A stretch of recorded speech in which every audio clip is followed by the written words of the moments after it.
Hey everybody. So today is the day I want to discuss what happened to me on Thursday. I know this is going to be a delayed video. My son Hayden and I went to Baton Rouge. We went to go eat at Cracker Barrel and have a little mother-son time and do a little shopping. Well, I know y'all saw the video of me having a really rough time under spiritual warfare, feeling like I've just been under attack. And all these things have been happening. Like I said, things breaking on my car and in my house. Okay. So we're done Cracker Barrel. We're on our way to the next spot. And it is pouring down raining, y'all. And we're going down the road and I can feel my car start to miss. And I mean, almost to the point where I feel like it's going to kill on me, and I'm in the left-hand lane. And so, you know, I'm trying to make my way over to the right. And we're also watching, like first responders and all coming up. They just had an accident from the rain in the woods. So I managed to get my car over and pull on the side right past that accident. And I immediately went to cry. I went to have fear. I went to feel despair, like, why me? This whole thing, pity party moment, right? And my son is like, Mom, stop. Do not cry. Do not get afraid. Do not, just stop. It's going to be okay. And I'm so thankful that my son was with me, because also thankful that my son has kind of taught himself how to work on cars. Over the last several years, he has worked on his own. He just watches videos and does and tinkers himself. And so he knew what to look for. He knew what to expect. And I would say that there was an area that we knew we had like oil on the engine. We weren't sure where it was coming from. We kind of suspected, but we weren't having trouble with the car. He had changed my spark plugs because it did have a misfire engine light that came on before today. And so we just thought we were going to be okay. He changed the spark plugs and reset the car, and it was fine. It wasn't really giving any trouble. But underlying was another problem, and it was that area that we were worried about. It was a type of cover gasket, and so it completely blew out, and so air was affecting the oil pressure of the car. So he managed to get my car a mile down the road to a Home Depot and get parts so he can, get tools so that he can undo and look at it and everything. Okay, so then we figured out what was wrong with it, and he felt like he could drive the car home, and he did. And y'all, like, I prayed. Just so y'all know, we pray before we leave in our cars. I anoint and pray over our cars as well. So we both had prayed when we left. And after it gave us a trouble and we went aside the road, I started praying that God would just give us wisdom, that he would get us safely home, and things like that. So I felt like, you know, we got to where we were, even though, you know, you still, the idea of, okay, if I have to pay a tow truck or if this is broken, you know, y'all, it does. Finances kick in. You start to have that fear. But anyway, I felt a peace on the way home because the car really didn't act up much. It was just hard to get up bridges, then it would miss.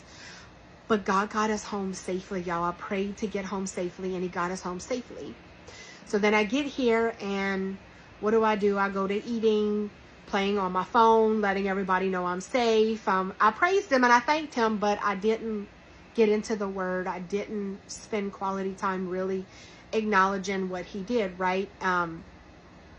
So I kept feeling, I'm trying to watch something on TV, and again, I'm pretty guarded on what I watch. And there was something that was brought up the other day, a movie I used to watch that I probably shouldn't, and I went to watch it, and the internet kept telling me that it wasn't available. So anyway, after the third time of that happening, I started to realize God didn't want me watching that, and he wanted me in my word. Because I was supposed to be at my Bible small group, but with the car break-in, I didn't have a ride, and I could have asked somebody to give me, I could have asked my son, but I didn't. And God was trying to get me back in alignment and back in check with him. So he had me open the word on the part that I would have been doing at my Bible study to focus on, and I know why. And he, like, when I say he was really smacking me in the face hard, he was, but he was also showing me in that moment. I remembered a piece of scripture I heard about, that you will not be overcome by sin, that God gives you a way out. So I just want to share that with y'all as well. I was going to commit a sin, watching something God didn't feel was good for me to watch, right? That would have affected me. And so he gave me an out by having the internet not work, by having roadblocks in my way. So it's 1 Corinthians 10:13. It says, no temptation has overtaken you that is not common to man. God is faithful, and he will not let you be tempted beyond your ability. But with the temptation, he will also provide the way of escape, that you may be able to endure it. So you see, the devil was trying to distract me again and get me tempted to sin. And God gave me a way out, and thankfully I recognized it, and I repented and got into my word right away. And the minute I got into my word, y'all, like I said, he was slapping me after slapping me. I felt like I was like, psh, psh, psh. You are getting me, Lord. These hurt. Like, oh my goodness, this hurts so bad.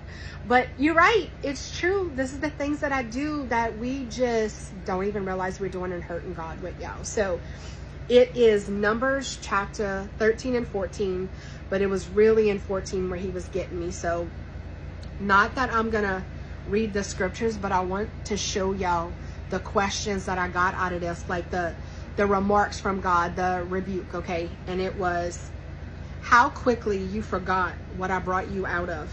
You met the next obstacle and you began to complain instead of trusting me. If I did it for you once, would I not do it again? Did God not, if God brought me that far, would he not bring me the rest of the way? Would he leave me where I was? Would he leave me in Baton Rouge? Okay. And then another takeaway was, are you speaking negatively about the place God is sending you, creating fear and doubt for yourself and those who are with you? Instead, we should be encouraging, speaking life over it, and telling that giant how big my God is. I should be doing what Joshua did in here, and that's changing my perspective and encouraging each other and speaking from a place of faith. And even continued on here, there was an area where he says, do not test the Lord your God. And I felt him say, remember, I hear every thought and every word that you have. Be careful what you ask for. Because in this chapter, the Israelites were grumbling, they were complaining and testing God in here. Okay, so they ended up getting a fate that they didn't want. Okay, so in their grumbling and complaining, God gets angry. He may curb his anger a lot, but what your sin still has consequence. Okay, so God was showing me that too, that sin has consequence, and our children have to pay what we don't deal with today. We are paying for what our ancestors didn't deal with. Okay, so we have to stop ourselves in our sin. He even shows where he's given us a way out to stop. Okay, so we are called even to be generational breakers, to stop the cycle. And I even had an area in here where one of the guys, he was saying that this one person will live because he walks in my spirit. He is a man of God, right?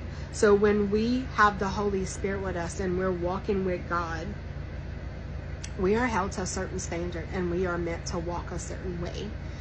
We carry him inside of us. We should be honorable to that too, and not let all of these things affect us. And he even was showing me that I was quick to blame things on the devil. Sometimes we don't look at our own evilness inside of us, or the fact that what if this was God's protection over me? What if Hayden and I were going somewhere where we were going to get hurt? We just watched an accident happen in front of us. What if God had my car act up to stop us from the destination that we were going to? What if it was just a delay and then he managed to get us home safely? And it was also for my protection, and I will be traveling to Florida next month. Did God have it break now where my son was with me, who knew what to do to help me break now instead of later? He just showed me so many areas of protection in that, y'all.